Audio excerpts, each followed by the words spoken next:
Welcome to my YouTube channel. আজ আমি তোমাদের বলতে চলেছি কার্বোহাইড্রেট মেটাবলিজমের একটি খুব গুরুত্বপূর্ণ পাথওয়ে, গ্লাইকোলাইসিস। গ্লাইকোলাইসিস শব্দটি গ্রিক শব্দ থেকে এসেছে। গ্রিক শব্দ গ্লাইকোজের মানে হচ্ছে সুগার, আর লাইসিসের মানে হচ্ছে ভেঙে যাওয়া। এখানে গ্লাইকোলাইসিসে গ্লুকোজ অর্থাৎ একটা 6 কার্বন কম্পাউন্ড ভেঙে পাইরুভেট অর্থাৎ একটা 3 কার্বন কম্পাউন্ড তৈরি করছে। যেহেতু এখানে গ্লুকোজ ভেঙে পাইরুভেট তৈরি করছে, তাই গ্লাইকোলাইসিস হচ্ছে একটি ক্যাটাবলিক রিয়াকশান। ক্যাটাবলিক রিয়াকশান অর্থাৎ সবসময় একটা বিগার কোনো কমপ্লেক্স ভেঙে একটা সিম্পল কমপ্লেক্স তৈরি করে। গ্লাইকোলাইসিসকে এমডেন্ট, মেয়ারহফ আর পার্নেসের নামানুসারে ইএমএফ পাথওয়ে বলা হয়। গ্লাইকোলাইসিস গ্লুকোজ থেকে পাইরুভেট তৈরি করতে টোটাল 10টি স্টেপ লাগে, যার মধ্যে এই ফার্স্ট, থার্ড আর এই 10th স্টেপটা হচ্ছে ইরিভার্সেবল। তোমরা দেখতেই পাচ্ছ এখানে একটা করে অ্যারো আছে, আর বাকি সমস্ত স্টেপস হচ্ছে রিভার্সেবল। মানে এখানে দেখো দুটো করে অ্যারো আছে, অর্থাৎ প্রোডাক্ট থেকে তার সাবস্ট্রেটে আবার সে ফিরে যেতে পারে। বাট এই গ্লুকোজ থেকে গ্লুকোজ 6 ফসফেট হলে সে আবার অটোমেটিক্যালি গ্লুকোজে ফিরে যেতে পারে না। তার জন্য অবশ্য অন্যান্য কিছু রিয়াকশানস আছে, বাট আমরা যেহেতু এখন গ্লাইকোলাইসিস নিয়ে পড়ছি, তাই শুধুমাত্র এর উপরই কনসেন্ট্রেট করব। এর ফার্স্ট রিয়াকশান হচ্ছে হেক্সোকাইনেস এনজাইমের উপস্থিতিতে গ্লুকোজ থেকে গ্লুকোজ 6 ফসফেট তৈরি হয়। এখানে একটি এটিপি লাগে, যেটার একটা ফসফেট এই গ্লুকোজের 6th কার্বনের হাইড্রোজেনকে রিপ্লেস করে সেখানে অ্যাটাচ হয়, যার জন্য গ্লুকোজ আর এটিপি এই রিয়াকশানটা থেকে যে প্রোডাক্টটা তৈরি করে সেটা হচ্ছে গ্লুকোজ 6 ফসফেট আর এডিপি। আর যে হাইড্রোজেনটা এখান থেকে বেরিয়ে যায় সেটা একটা আয়ন হিসেবে থেকে যায়। সেকেন্ড স্টেপ এটার ফসফোগ্লুকোজ আইসোমারেজ। ফসফোগ্লুকোজ আইসোমারেজ কী করে, গ্লুকোজ 6 ফসফেটকে ফসফেটে পরিবর্তন করে দেয়।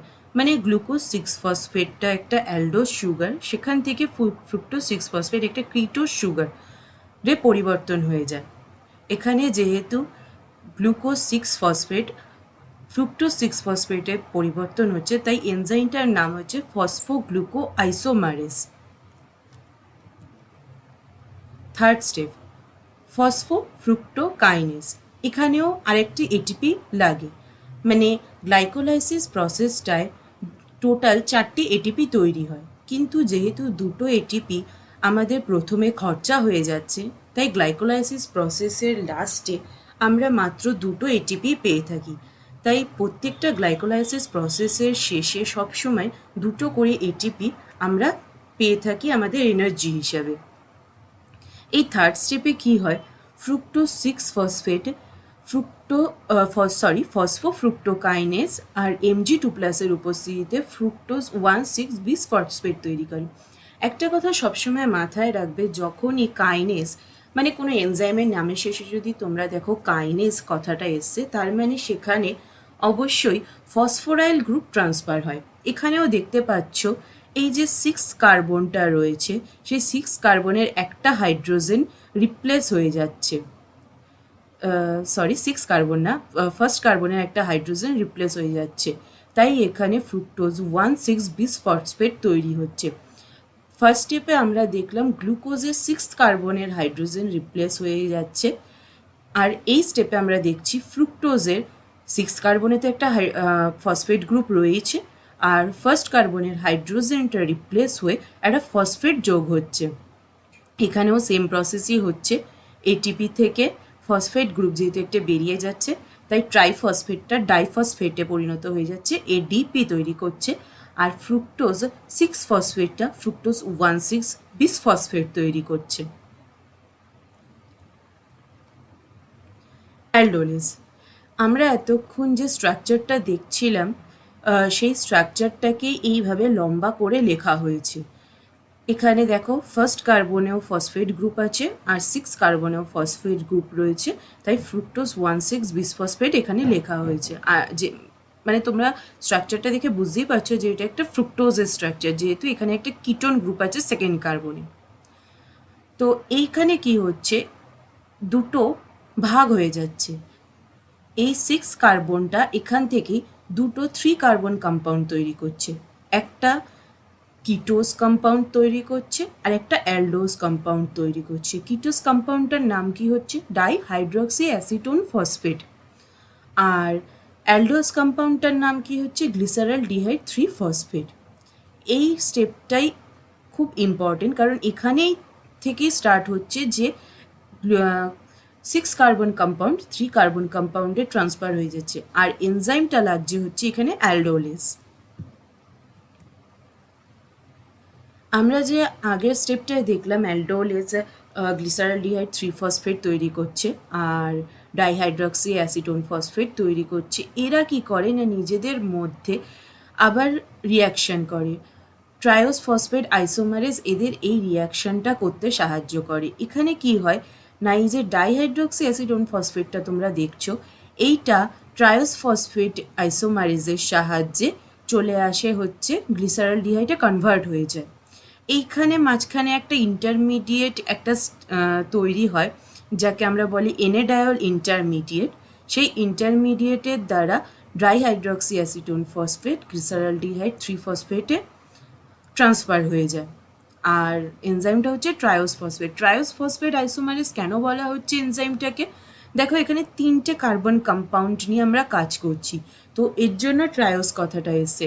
ফসফেট ফসফেট গ্রুপ আছে আর আইসোমারেজ মানে আইসোমার হয়ে চেঞ্জ হয়ে যাচ্ছে, তাই আইসোমারেজ কথাটা আমরা ইউজ করছি। তো এইভাবে যদি তোমরা একটু খেয়াল করো, তোমরা খুব সহজেই কিন্তু এই এনজাইমের নামগুলো মাথায় রাখতে পারবে। আগেরটা যেরকম বললাম যে কখনো যদি কাইনেজ দেখো কোনো এনজাইমের নাম, তাহলে তোমাদের রিয়াকশানে তখন মাথায় রাখতে হবে যে কোনো ফসফোরাইল গ্রুপ ট্রান্সফার হচ্ছে। তো আমরা অনেক ক্ষেত্রে এটিপিটাই মেনলি কাইনেজের ক্ষেত্রে দেখে থাকি। আচ্ছা, তার পরের স্টেপটা কি হচ্ছে না, গ্লিসারলডিহাইড 3 ফসফেট ডিহাইড্রোজিনেস থেকে 1,3 বিস ফসফোগ্লিসারেট তৈরি হচ্ছে। এখানে কি হচ্ছে NADH প্লাস, NADH প্লাস বলো বা FAD, এই যখন এগুলো থাকে এগুলো যে কোএনজাইমগুলো, তখন এই ডিহাইড্রোজিনেস এনজাইমের নামটা যোগ হয়। মানে এটা তো সাবস্ট্রেটের নাম গ্লিসারলডিহাইড 3 ফসফেট, আর এনজাইমটা সাবস্ট্রেটের নাম অনুসারেই হয়। তো সাবস্ট্রেটটা নামটা যেহেতু গ্লিসারলডিহাইড 3 ফসফেট, তাই এনজাইমটা আবার কোএনজাইমটা যেহেতু NADH প্লাস রয়েছে, তাই ডিহাইড্রোজিনেস কথাটা এসছে। এখানে NADH প্লাস কী করে, এখানে একটা ফসফেটও রিয়াকশানে কাজ করে। তোমরা দেখতেই পাচ্ছ এখানে একটা রেড কালারের ফসফেট আছে। এই NADH প্লাস এই যে ফার্স্ট কার্বনের হাইড্রোজেনটা দেখতে পাচ্ছ, এই হাইড্রোজেনটাকে রিপ্লেস করে। মানে এটা দেখতে পাচ্ছ যে একটা পজিটিভ, তো এই হাইড্রোজেনটাকে ও কী করে না নিয়ে নেয়, সেইটা নিয়ে NADH হয়ে যায় ও। আর এই যে ফসফেটটা দেখতে পাচ্ছ, এই ফসফেটটা গিয়ে এই ভ্যাকেন্ট স্থানটা পূরণ করে। এই যে দেখো 1,3 বিস ফসফোগ্লিসারাইড, এই ফসফেটটা রেড কালার দিয়েছে বলে দেখতে তোমাদের সুবিধা হবে। রেড কালারের এই ফসফেটটা এসে কিন্তু এই ভ্যাকেন্ট স্থানটা পূরণ করেছে। আর 1,3 বিস ফসফোগ্লিসারাইড কী করে হচ্ছে 1 আর 3rd পজিশনে যেহেতু ফসফেট গ্রুপটা রয়েছে, তাই 1,3 বিস ফসফোগ্লিসারাইড হচ্ছে। আর গ্লিসারলডিহাইড 3 ফসফেট ডিহাইড্রোজিনেস এনজাইমটা। তারপরে দেখো ফসফোগ্লিসারেট কাইনেজ এনজাইম দিয়ে 1,3 বিস ফসফোগ্লিসারেট তোমার 3 ফসফোগ্লিসারেট তৈরি করছে। তো 1,3 বিস ফসফোগ্লিসারেট যেহেতু ফসফোগ্লিসারেট কাইনেজ, তো কাইনেজ মানে আবার বললাম যে এটিপি আছে, সেই দেখো এডিপি এখানে এটিপি, এটা হচ্ছে মনে রাখবে গ্লাইকোলাইসিস প্রসেসের এই স্টেপটা থেকে প্রথম এটিপি জেনারেশন হওয়া শুরু হয়। আর আমি আগেই বলেছিলাম যে ডাইহাইড্রক্সি অ্যাসিটোন ফসফেট থেকে গ্লিসারলডিহাইড 3 ফসফেট তৈরি হয়। তো গ্লাইকোলাইসিসের যেখানে ডাইহাইড্রক্সি অ্যাসিটোন ফসফেট থেকে গ্লিসারলডিহাইড 3 ফসফেট তৈরি হচ্ছে, ওই স্টেপটার পর থেকে প্রত্যেকটা প্রোডাক্ট দুটো করে তৈরি হয়। মানে একটা তো অ্যালডোলেস এনজাইম দিয়ে গ্লিসারলডিহাইড 3 ফসফেট তৈরি হলোই, প্লাস ট্রায়োস ফসফেট আইসোমারেজ দিয়ে ডাইহাইড্রক্সি অ্যাসিটোন ফসফেট গ্লিসারলডিহাইড 3 ফসফেট তৈরি করছে। তাহলে আমরা দুটো গ্লিসারলডিহাইড 3 ফসফেট পেলাম। তো তারপর থেকে যতগুলো রিয়াকশান হবে প্রত্যেকটা রিয়াকশানে দুটো দুটো করে প্রোডাক্ট তৈরি হবে।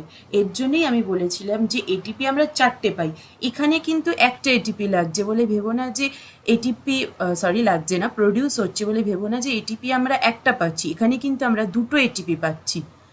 আরেকটা লাস্ট স্টেপে আমরা দুটো এটিপি পাই, তো টোটাল আমরা 4টে এটিপি পাই।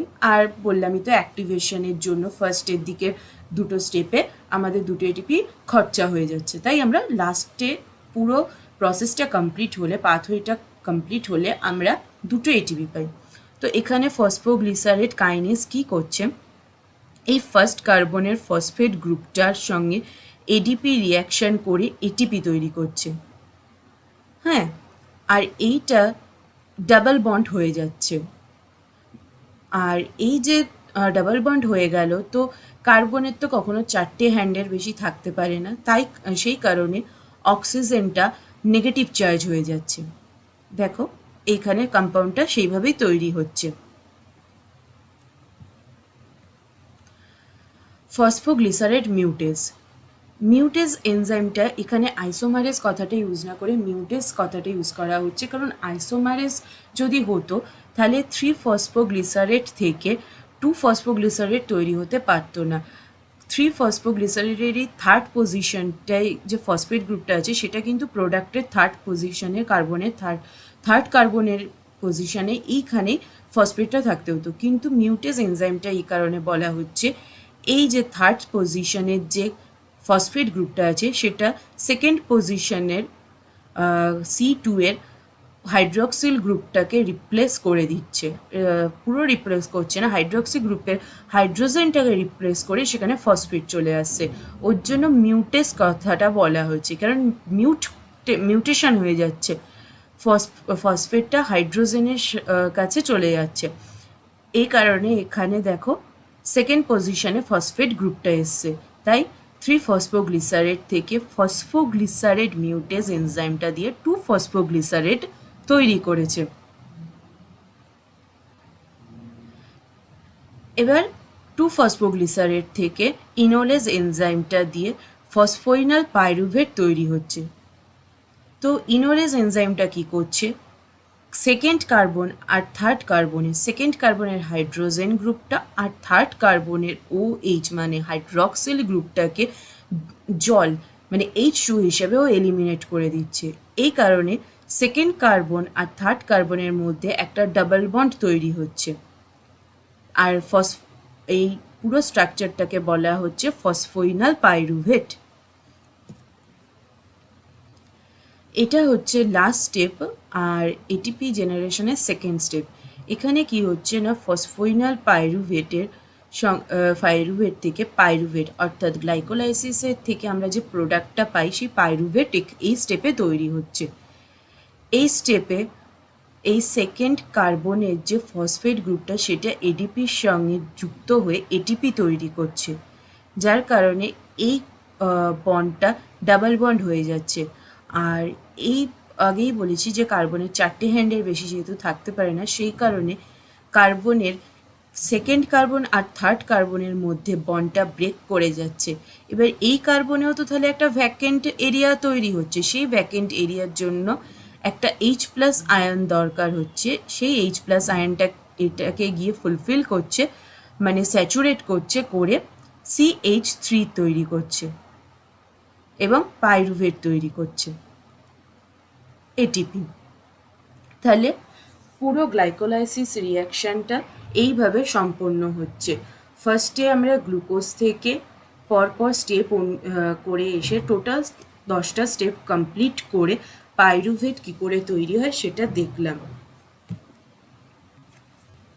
সো ফ্রেন্ডস, যদি তোমাদের আমার এই ভিডিওটা ভালো লেগে থাকে তো অবশ্যই লাইক করো আর এই ভিডিওটাকে শেয়ার করো। যদি কোনো কিছু মনে হয় যে এইরকমই অন্যান্য টপিকের ওপর তোমরা এরকম জানতে চাও তো আমাকে সেটা অবশ্যই কমেন্ট বক্সে জানিও। আমি চেষ্টা করব সেই টপিকগুলোর ওপর আমার যতটা নলেজ আছে সেই নলেজ তোমাদের সঙ্গে শেয়ার করার। আর অবশ্যই আমার এই চ্যানেলটা কি সাবস্ক্রাইব করো। Thank you.